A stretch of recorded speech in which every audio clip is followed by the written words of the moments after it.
This video may contain offensive language and be frightening to some viewers. Viewer discretion is recommended. It was the 2nd of January, 2:04 AM. I woke up to a knocking on the door. One knock every 3 seconds. I slipped on my slippers and walked downstairs.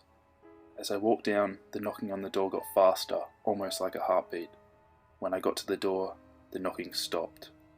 I looked outside, but nobody was there.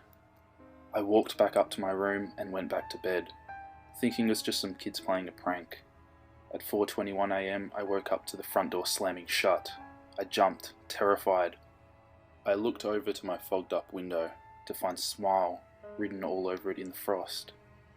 I grabbed my phone next to me, ready to call the police, only to find a message written on it saying, "I told you to smile." Terrified, I ran for my life, heading outside. As soon as I got outside, I knocked on the door of my neighbour's house across the road. They answered and held me while I sobbed. At exactly 5:42, the police came to my neighbour's house, after an extensive search of my house. They told me there had been no evidence at all of anyone in my house other than me. The messages on the window were gone, same as my phone. They told me to get some sleep and advised me to see the doctor about stress and anxiety problems. Stuff that I knew what happened to me was real. The following evening, after spending the day at my neighbour's, I went home. I went to my bedroom and set up a camera. It was aimed at my bedroom door and my bed. I set it to record and went to sleep. Thankfully, I slept through the night. However, as I watched the footage, I couldn't believe what I saw. At 3 in the morning, something crawled out from under my bed. It was a completely naked, anorexic man. He stood up and looked at me on the bed. He did so for another hour, not moving at all. Then he moved. He walked over to the camera until his face took up the whole shot. He was extremely pale and had bulging veins all over his head. His eyes were completely black, with a huge smile on his face. He stared at the camera for another 2 hours, not blinking, just slightly twisting his head every now and again, with a sinister look on his face. After 2 hours of him staring went past, he walked back over to my bed and crawled back under, like some kind of deformed creature. I skipped the video forward until it showed me getting up and walking over to the camera. The video finished. I was frozen with fear. The video showed him going back under, but not leaving. Whatever it was still there. His face never changes. It's pale white. His eyes are grey, empty, wide, so fucking wide. I can't take my own eyes off of them, and because I can't, I feel them painfully dry up, just as his should, but they don't. He never closes them. He's always watching. His smile, that God-forsaken smile, just like his eyes, so impossibly wide. His teeth aren't touching, it's just an open smile. I can see the black pit where his throat begins, always waiting for something sinister to crawl out. His teeth clamp down, just as I think I can see something move behind them. They're sharp, but why are they spotted with red? He's always there. His aberrant long fingers leave my windows fogged up in their shape. He'll stroke the glass a few times, but that's only before he'll start impatiently tapping it with each of his 5 individual yellow pungent nails. Consecutive taps starting from pinky to thumb. He's waiting for me to look away, but I can't. What will he do if I look away? I can't sleep. I might not make it until morning if I fall asleep now. Just keep watching. He won't do anything if I keep watching. My eyes are getting heavy. I don't know how much longer I can stay awake. My lids are fluttering so much.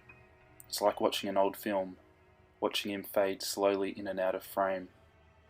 Black. I've closed my eyes. I realise after a mere 2 seconds, but it seems it's too late. I'm staring at an empty window. I can see where he huffed his warm breath against the thin transparent panel. It didn't last in the cold. The formed condensation slowly disappears, as does my previous minuscule sense of security. Even if I'd been tired, I'm awake now, trembling. My body feels like it's both been set aflame and buried with ice. I feel so numb that I can't move. My wide eyes form tears, and I start to cry. I can't stop, though I'm as silent as I can manage. My teeth grit to hold in my pathetic whimpers, the strain proving too much for my head. It's throbbing with pain. I want to cry out, but I can't. I keep my eyes open, staring forward from the wooden wall I was backed up into, glaring to the window. Being able to see him there had been some source of comfort, but now he's gone. Where is he? I'm scared. I sit tugging my knees close to my pounding chest. I bring up my nerve-rattling hands to bury my eyes into them, rubbing them dry. For a second, I can't see. I feel something brush against my shoulder, leaving my heart to sink and my cries to drown silent. I'm hesitant, but I remove my hands from my eyes until I stare into my lap. It's so quiet that I can hear my own shuddering breath, as if it were the loudest thing I'd ever been able to hear. I eventually turn my head to look to the floor at my side. Nothing. Click. Just when I thought I'd been feeling my worst, I let out another baffled whimper, having a hand swipe away a single tear that sprinted along my flustered cheek. My eyes move across the floor and towards a door leading to the passageway. It's cracked open. I wait for it to be pushed open further, the anticipation making me nauseous. Ah, there. Pale but dirty and familiar aberrant fingers protruded from the side of the slightly opened entryway. They tapped onto the wood just above the golden turning handle, consecutively from pinky to thumb. I watch his fingers with eyes that grow dim. Although I'm scared, I accept my fate. I can't be saved. I muster a sarcastic short laugh at my misfortune, softly banging the back of my head against the wall I leaned up against. I give up. I close my eyes. I've been lying down for hours now. It's 5:35 AM and there's not much I can do. You know what the worst part about my situation is? I'm in the same room with my parents. They both keep looking at me, and I can't help but look back and try not to scream. Their eyes are focused on me, and their mouths are wide open. There's this strong scent of blood, and I feel so paralysed with fear. Here's the thing. The second I make any hint that I'm not asleep anymore, I'm completely fucked. I will die, and there's nobody around to save me.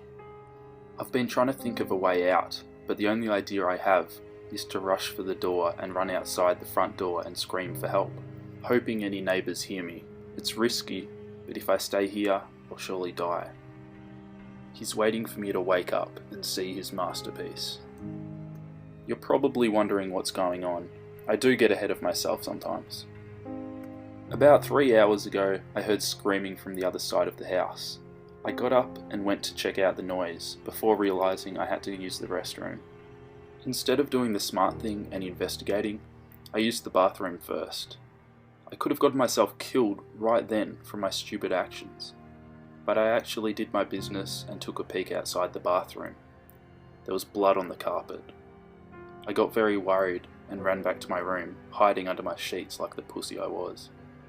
I tried to convince myself to go back to sleep, that it was just some really vivid dream or something.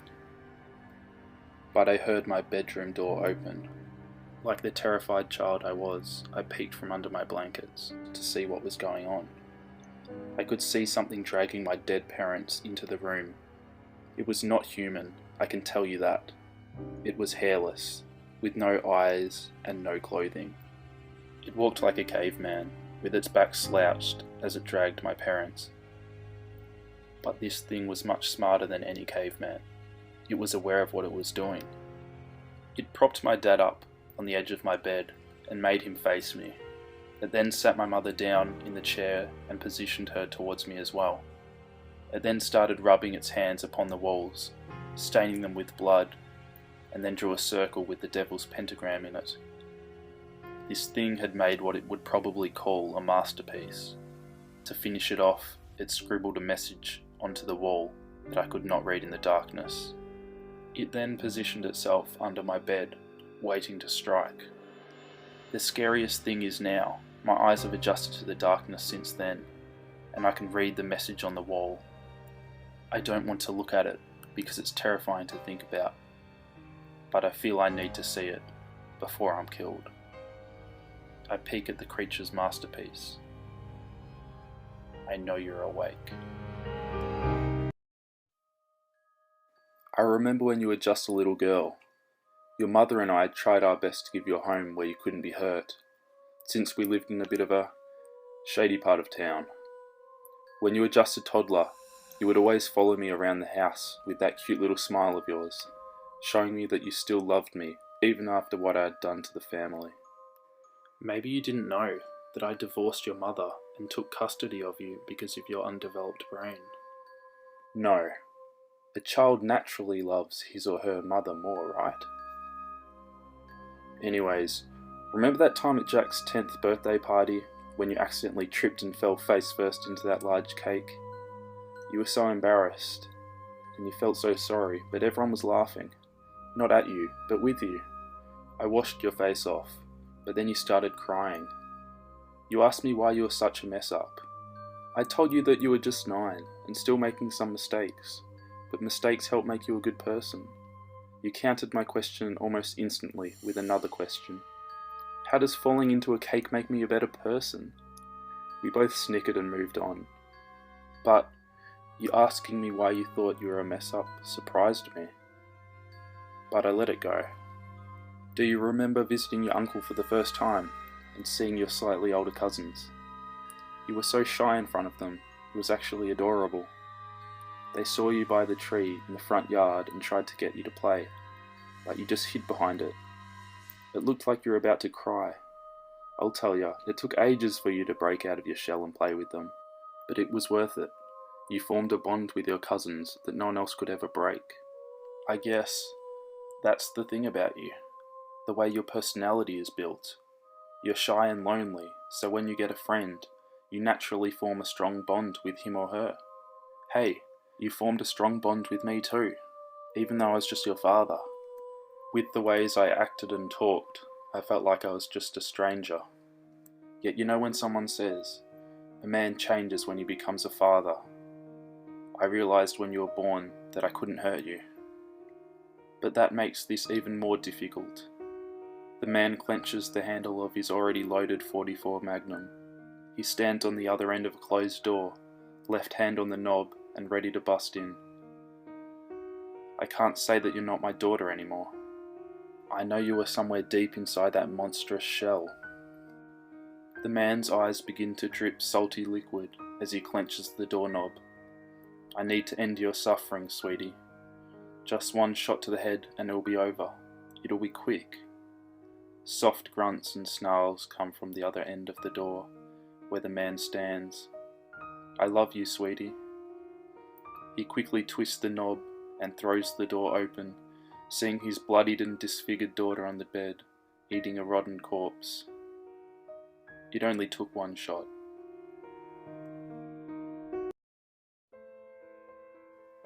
You are alone, a scared, fearful little creature in this dark and dank forest. I can smell you. I can feel your heart beating, every single one of them. I just love to dance to the rhythm as it quickens when you hear a sound. What was that? A squirrel? A fox? Perhaps it was. Or perhaps it was me. I've watched you for a long time now.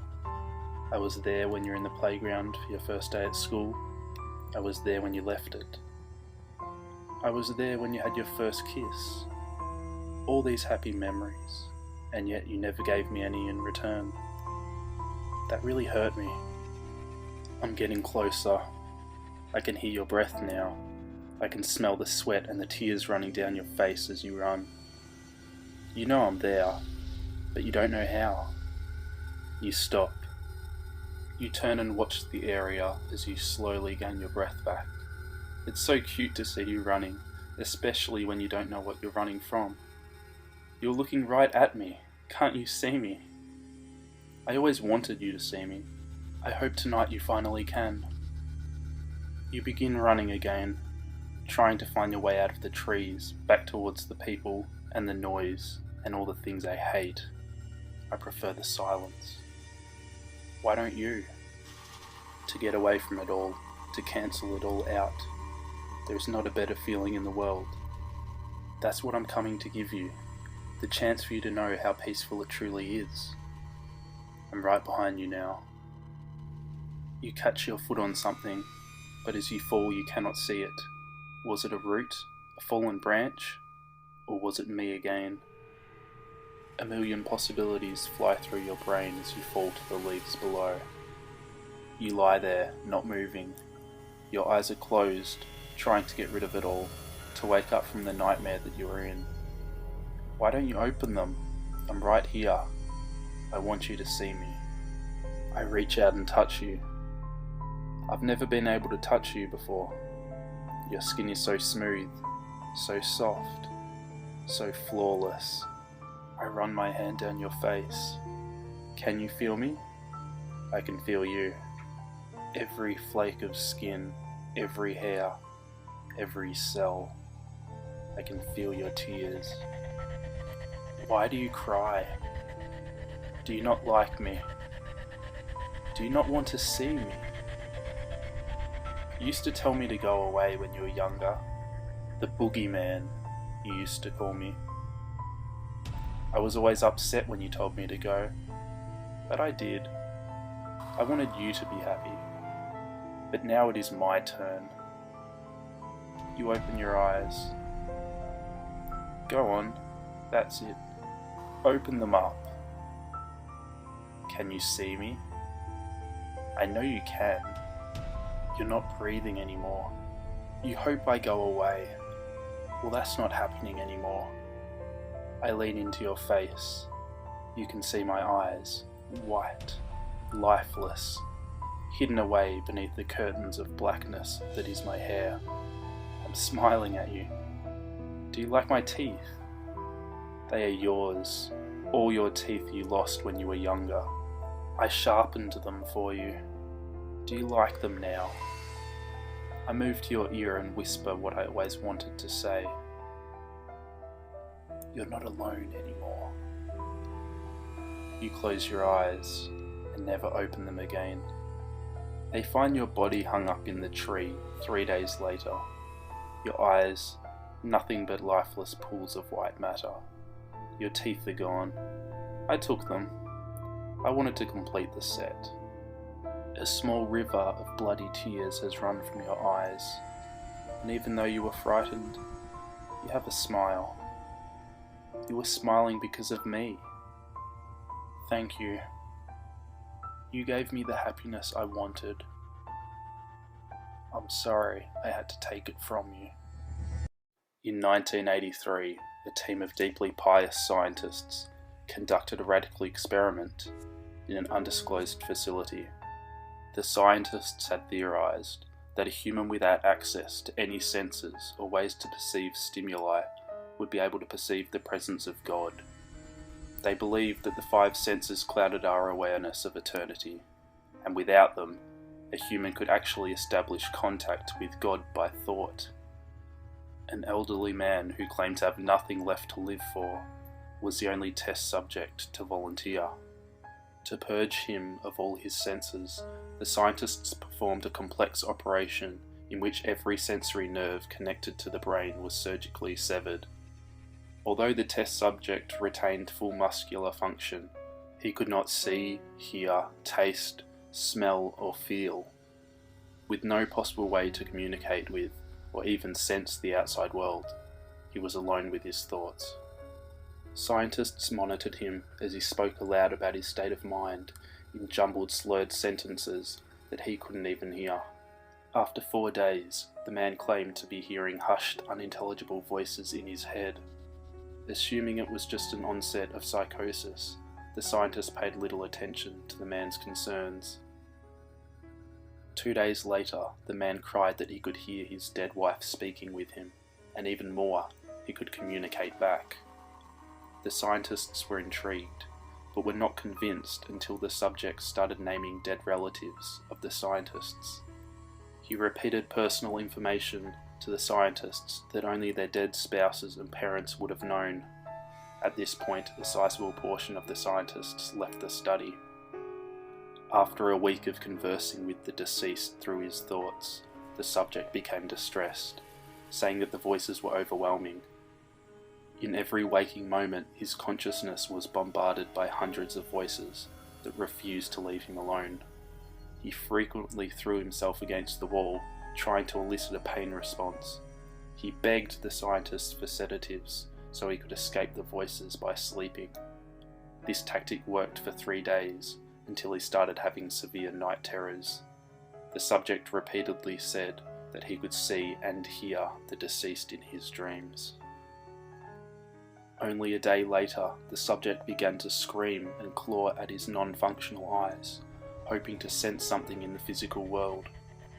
The hysterical subject now said the voices of the dead were deafening and hostile, speaking of hell and the end of the world. At one point he yelled, "No heaven, no forgiveness," for 5 hours straight. He continually begged to be killed, but the scientists were convinced that he was close to establishing contact with God. After another day, the subject could no longer form coherent sentences. Seemingly mad, he started to bite off chunks of flesh from his arm. The scientists rushed into the test chamber and restrained him to a table so he could not kill himself. After a few hours of being tied down, the subject halted his struggling and screaming. He stared blankly at the ceiling as teardrops silently streaked across his face. For 2 weeks, the subject had to be manually rehydrated due to the constant crying. Eventually he turned his head and, despite his blindness, made focused eye contact with the scientist for the first time in the study. He whispered, "I've spoken with God, and he has abandoned us." And suddenly his vital signs stopped. There was no apparent cause of death. I have decided that I am going to kill myself. I think it's important someone understands why. So I'm making this video before I blow my head off. The first time I remember it happening, I was 9. Johnny Weller and I were playing in his backyard. The sun was setting over his back fence, warm oranges and reds shining through the bone-white slats like a creamsicle against pearly white teeth. Johnny was the cowboy and I was the dirty redskin stealing his horse. We ran around the swing set, him laughing and me whooping and threatening to scalp him. When he tripped, I ran to where he laid in the dirt, scooping up a handful of air, pointing my finger at his nose and proclaimed, "I got your gun! Bang!" Johnny's head exploded in a tremendous blossom of crimson blood, slate-grey brain, and chips of skull that sparkled in the setting sun. My hand fell to my side, and I stared, open-mouthed, unable to understand what just happened. Someone was screaming. At first I thought it must be Johnny's mother, until she tore open the back door and I realised I was the one screaming. Johnny's mother crumpled against her son's headless body, adding her broken sobs to my horrified cries. Johnny's funeral was the next week, closed casket. I forgot the sparkling light shimmering across the cloud of Johnny's blood. I forgot Johnny's mother ragdolling my little body, begging me to tell her what happened to her son. I forgot the sheriff telling my mother Johnny was hit by a falling bullet, one of 26 cases each year. I forgot my father's quiet talks with my mother about how they never found the round that splattered Johnny's smile across the grass. I adjusted. I coped. I forgot. I didn't forget the next time it happened. I never played cowboys and Indians again. In fact, I can't remember a single instance of any shooting game played by little boys anywhere in my childhood. I do remember the little girl in the park, popping her little Nerf balls as she bounced around. She ran up to me, brandishing the weapon and shouting, "Hands up!" I smiled and complied, dropping my sandwich in mock terror. I lifted my hands to the sky and petitioned for mercy. A true homicidal maniac in the making, she executed me with a flurry of staccato pops. I dutifully played dead, sprawling across my bench. She giggled and proclaimed, Your turn, shoot me. A sudden sensation of intense discomfort slithered up my spine. I thought of flowers, glittering crimson roses, wet with the morning dew. She eyed me impatiently, apparently convinced she might need to nerf me once more to provoke a response. I lifted my finger weakly, pointed at her and whispered, "Bang."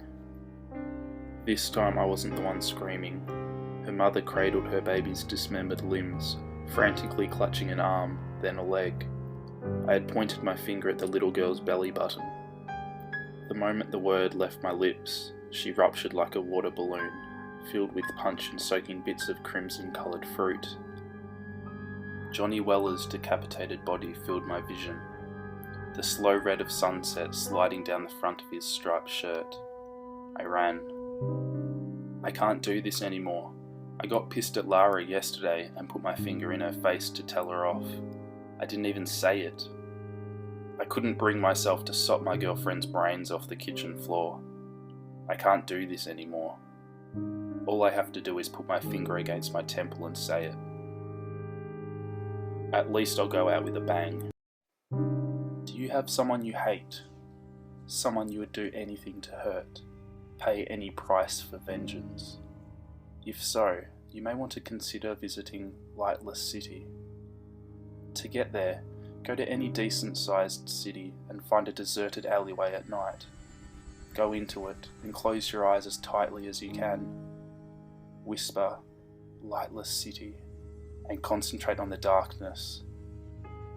You've probably noticed that there are faint colours and abstract shapes you can make out if you try to focus your eyes when they're closed. Watch those images go by. After a few minutes, the images should start to get clearer and brighter. When this happens, they'll start taking on detailed forms, images of violent murders, deformed animals and similar things. No matter what you see, keep your eyes closed. You'll start to lose track of time, but eventually the images will stop and you'll see pure darkness. Nothing but pure darkness, no colours or shapes. When you're certain that you see pure darkness, open your eyes. You will now be in a very dark city. There won't be a single light or star in the sky. You should be able to see a faint dark blue outline of the tall buildings surrounding you. Make your way out of the alley and walk as quietly as you can down the sidewalk in any direction.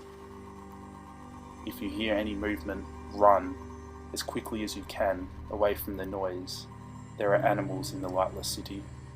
It's too dark to make out the details, but they're the size of large wild felines and will kill any human they catch. Keep moving until you reach an area with smaller buildings, the edge of the city. A child will approach you, his face dully glowing, letting you see that he is eyeless. He will ask, "Will you share the light with me?" Say yes, and the child will reach for your face and rip out your right eye. It will be painful, but there shouldn't be any bleeding or open wound. The child will thank you and leave. Keep walking, and a tall man will appear before you. Whose light do you wish to have taken away? Speak the name of the person you hate, and as soon as you say their name, they will go completely and irreversibly blind. Is your hatred satisfied? The man will ask. If it is, say yes, and you will awaken in the alley. If not, say no, and the man will disappear. Keep walking. You will come across another eyeless child. Will you share the light with me? Say yes, and your left eye will be torn out, leaving you blind. Keep walking, and the tall man will appear again, although of course you'll have to rely on his voice. Whose life do you wish for the darkness to claim? Say the name of the one you hate, and they will die. You will not be asked if your hatred is satisfied this time, and you will not be able to return to the alley. I told you to make sure you really hated someone before doing this. You will spend the rest of your life wandering around the lightless city, blind, with only your hatred to keep you warm. For some people, That's enough. I really need to let this out. I can't bear to live with what happened that night anymore. Every time I close my eyes, I can see the death in her eyes, and the malice in his. I had just recently moved out to Scotland with my fiancée. We had moved to a beautiful town in the north called 𝚬𝚘𝚾. We were 2 weeks in.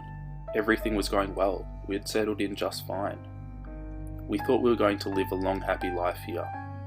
Oh, how wrong we were. On the 3rd week, strange things started happening to us one night that would change our lives. My fiancée received a phone call at 4 AM, a strange time for anyone to receive a phone call. She looked up, blinded by the light on her mobile phone, and answered with a tired, "Hello?" This was followed by more hellos, and then she hung up. She said she could only hear a faint screaming noise in the background of the phone. Unsettled, she turned her phone off so she could not receive a phone call. 5 minutes after the phone call, I received a phone call. This time it was just pure static we could hear, with laughing in the background. I immediately got very angry at this disturbing little game someone was playing with us. I cursed and told them to stop phoning. After that, the static stopped, and all that was heard was a huge bang on the front door.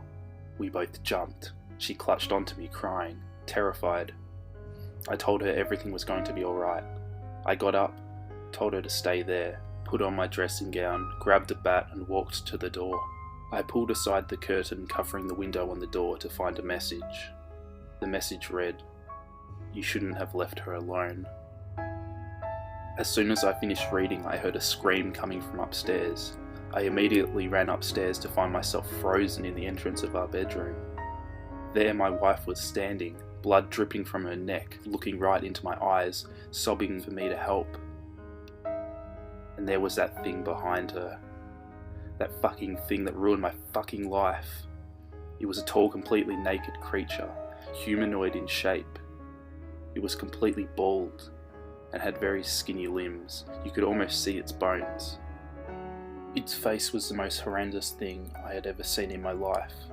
It had a huge smile on its face, stretching right across, and had completely bloodshot eyes, one significantly smaller than the other. I had never felt this feeling before. I couldn't do anything. I was literally frozen. I couldn't even speak. I couldn't even say how sorry I was, and all I could do was cry. This creature slowly crept towards me, with my fiancé in his clutches. His face came down to my height, and he looked right in my eyes. At this point he started to scream. However, all that came out of his mouth was static. I was terrified. He ran back very quickly to the window and jumped out with her. As soon as he left the building, I fell to the ground. I jumped up to look outside to see if I could see her with it, but they were nowhere to be seen. 2 days later, I was a wreck. I hadn't slept. I had just been researching to see if anyone knew what this was, if anyone had ever related to me. I had filed a missing persons report at the local police station, who was extensively investigating the disappearance. Nobody had ever heard of this thing that I had seen. A month had gone by. Nothing had happened. I hadn't been working. I'd barely slept. I could barely live anymore. I took a razor blade to my wrists. As the blood seeped from my wound, it felt like all the pain from the past events was flowing away. I looked up from the bathroom sink to the mirror, and he was there, smiling just like before. Blood dripped from his eyes as he held my fiancé's head up, severed from the body. Again he screamed static and I fell to the floor. I felt my body growing weak as my wrists bled. I was terrified to look at the mirror, but I felt I had to. As I slowly rose from the ground, my reflection matched his. I was looking right into his eyes, where my eyes should have been, where my body should have been. I slowly raised my hand, and in the reflection I was holding her head. As I looked to my right hand, there it was. I was holding my wife's head. I screamed and dropped it, but my screams were static. As the blood began running thick and black, I knew I was coming close to the end. I felt my body going cold. Surely I couldn't have killed my fiancée. Surely not. I blacked out. I woke up in a hospital bed, confused, wrists bandaged. As I awoke, 2 policemen walked into the room and told me they had some questions for me. They told me her head was found in my house, and that I was not going to be going anywhere for a while. They told me to rest and that they would come back later.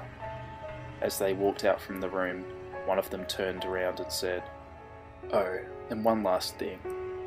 His mouth then opened incredibly wide, and the only sound that filled the room was pure static. The following dialogue was found written on a scrap of paper in the cell of a now missing John Doe. Sometimes things go missing. It happens to everyone. For my family, it was more than just that. At first it didn't seem like much.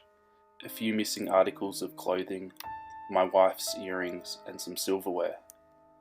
Then it started to change, and things weren't just going missing anymore. Chairs would be moved to the opposite side of the room.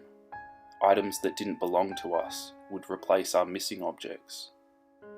It continued for weeks before stopping abruptly, and for some time it never occurred again. Until the day the dog went missing. We kept him inside and locked the doors at night after we let him out for a few minutes before bed. One day we woke up and he was just gone. No open or unlocked doors, and his kennel was unopened. We posted missing signs all over the neighbourhood, thinking he had just run off. For months we never gave it much more thought than that. That's around the same time my daughter went missing. No open windows or doors, just like the dog.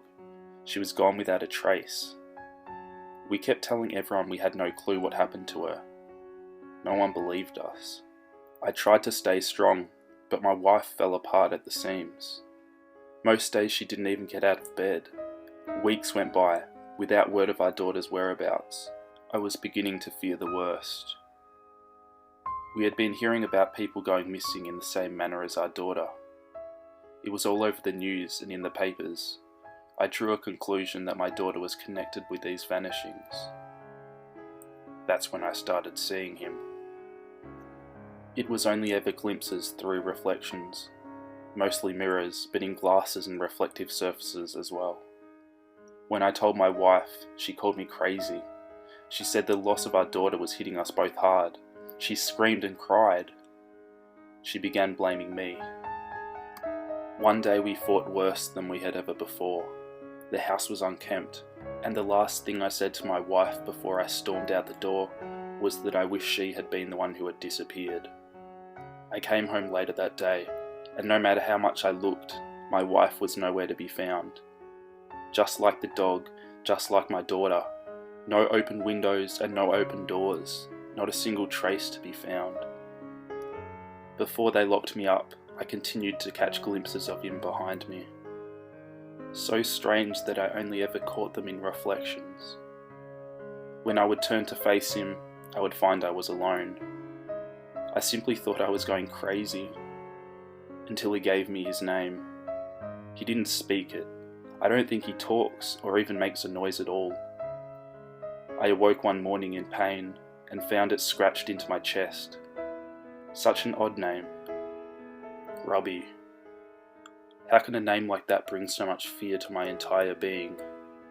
I showed the investigators my wounds when they took me in, but they just wrote it off as self-mutilation. It's like he wants to be known, but only as a phantom.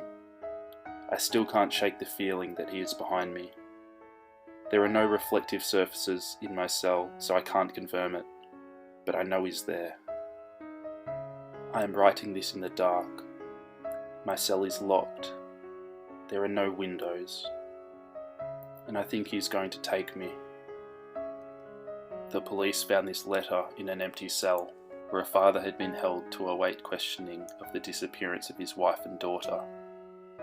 There were no signs of a struggle. The cell was locked tight, and there was no possible escape without being let out by security. He was simply gone without a trace. Further investigation is pending on his and his family's disappearance. About 5 years ago, I lived downtown in a major city in the US. I've always been a night person, so I would often find myself bored after my roommate, who was decidedly not a night person, went to sleep. To pass the time, I used to go on long walks and spend the time thinking. I spent 4 years like that, walking alone at night, and never once had a reason to feel afraid. I always used to joke with my roommate that even the drug dealers in the city were polite. But all of that changed in just a few minutes of one evening. It was a Wednesday, somewhere between 1 and 2 in the morning, and I was walking near a police-patrolled park quite a ways from my apartment. It was a quiet night, even for a weeknight, with very little traffic and almost no one on foot. The park, as it was most nights, was completely empty. I turned down a short side street in order to loop back to my apartment when I first noticed him. At the far end of the street, on my side, was the silhouette of a man, dancing. It was a strange dance, similar to a waltz, but he finished each box with an odd forward stride. I guess you could say he was dance walking, headed straight for me. Deciding he was probably drunk, I stepped as close as I could to the road to give him the majority of the sidewalk to pass me by. The closer he got, the more I realized how gracefully he was moving. He was very tall and lanky, and wearing an old suit. He danced closer still, until I could make out his face. His eyes were open wide and wild, head tilted back slightly, looking off at the sky. His mouth was formed in a painfully wide cartoon of a smile. Between the eyes and the smile, I decided to cross the street before he danced any closer. I took my eyes off of him to cross the empty street. As I reached the other side, I glanced back, and then stopped dead in my tracks. He had stopped dancing and was standing with one foot in the street, perfectly parallel to me. He was facing me, but still looking skyward, smile still wide on his lips. I was completely and utterly unnerved by this. I started walking again, but kept my eyes on the man. He didn't move. Once I had put about half a block between us, I turned away from him for a moment to watch the sidewalk in front of me. The street and sidewalk ahead of me were completely empty. Still unnerved, I looked back to where he had been standing to find him gone. For the briefest of moments I felt relieved, until I noticed him. He had crossed the street, and was now slightly crouched down. I couldn't tell for sure, due to the distance and the shadows, but I was certain he was facing me. I had looked away from him for no more than 10 seconds, so it was clear that he had moved fast. I was so shocked that I stood there for some time, staring at him, and then he started moving towards me again. He took giant, exaggerated tiptoed steps, as if he were a cartoon character sneaking up on someone, except he was moving very, very quickly. I'd like to say at this point I ran away, or pulled out my pepper spray, or cell phone, or anything at all, but I didn't. I just stood there completely frozen as the smiling man crept towards me. And then he stopped again, about a car length away from me, still smiling his smile, still looking to the sky. When I finally found my voice, I blurted out the first thing that came to my mind. What I meant to ask was, "What do you want?" in an angry, commanding tone. What came out was a whimper. What? Regardless of whether or not humans can smell fear, they can certainly hear it. I heard it in my own voice, and that only made me more afraid. But he didn't react at all. He just stood there, smiling. And then after what felt like forever, he turned around, very slowly, and started dancing away. Just like that. Not wanting to turn my back on him again, I just watched him go, until he was far enough away to almost be out of sight. And then I realized something. He wasn't moving away anymore, nor was he dancing. I watched in horror as the distant shape of him grew larger and larger. He was coming back my way, and this time he was running. I ran as well. I ran until I was off the side road and back onto a better lit road with sparse traffic.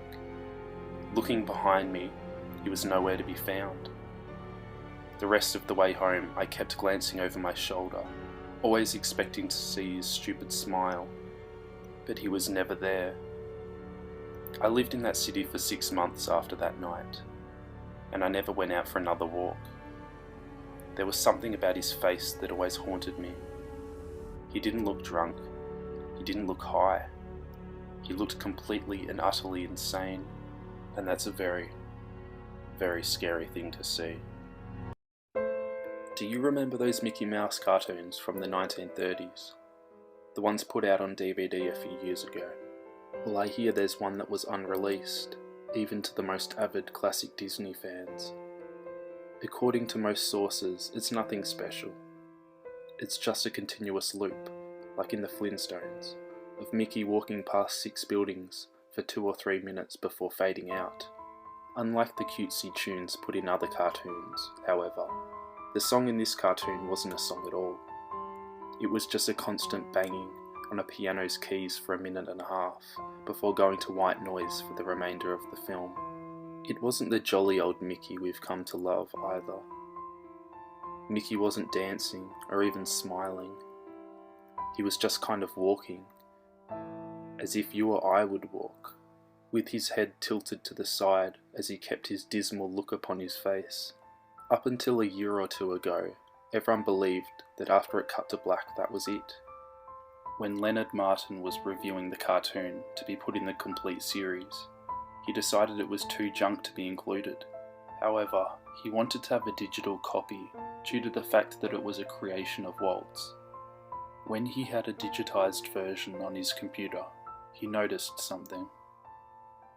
The cartoon was actually 9 minutes and 4 seconds long. This is what my source, an acquaintance of Mr. Martin and a personal assistant to one of the higher Disney executives, emailed to me in full. After it cut to black, it stayed like that until the 6th minute, before going back to Mickey walking. The sound was different this time though. Instead of the piano, there was a murmuring. It wasn't actual talking, but more like a gurgled cry. As the noise got more indistinguishable and loud over the next minute, the picture began to get strange. The sidewalk started to go in directions that seemed impossible based on how Mickey was walking. The dismal face of the mouse was slowly curling into a smirk too. On the 7th minute, the murmur turned into a blood-curdling scream, and the picture was becoming more obscure. Colours were happening that shouldn't have been possible at the time. Mickey's face began to fall apart, with his eyes rolling to the bottom of his chin and his curled smile pointing upward on the left side of his face. The buildings became rubble floating in mid-air, and the sidewalk was still impossibly navigating in warped directions. Mr. Martin became disturbed and left the room, sending an employee to finish the video and take notes of everything happening up until the last second, and immediately store the disc of the cartoon in the vault afterward. The distorted screaming lasted until 8 minutes and a few seconds in, when it abruptly cuts to the Mickey Mouse face at the end of every video, with what sounded like an out-of-tune music box playing in the background. This happened until the last 30 seconds, but I haven't been able to find out what happened in those final seconds. From a security guard under me who was making rounds outside that room, I was told what happened after. After the video ended, the employee stumbled out of the room looking pale. He repeated, "Real suffering is not known," 7 times before taking the guard's pistol and shooting himself. The only thing I could get out of Leonard Martin was that the last frame was a piece of Russian text that roughly said, "The sights of hell bring its viewers back in." As far as I know, no one else has seen it. However, there have been dozens of attempts to get the file onto the internet by employees inside the studios, all of whom were promptly terminated of their jobs. Whether or not it got online is up for debate, but if rumours serve me right, it's online under the name 𝚂𝚚𝚛𝚜𝚎. If you ever find a copy of it, I want you never to view it. Contact me by phone immediately, regardless of time. When a Disney death is covered up as well as this, it means this has to be something huge.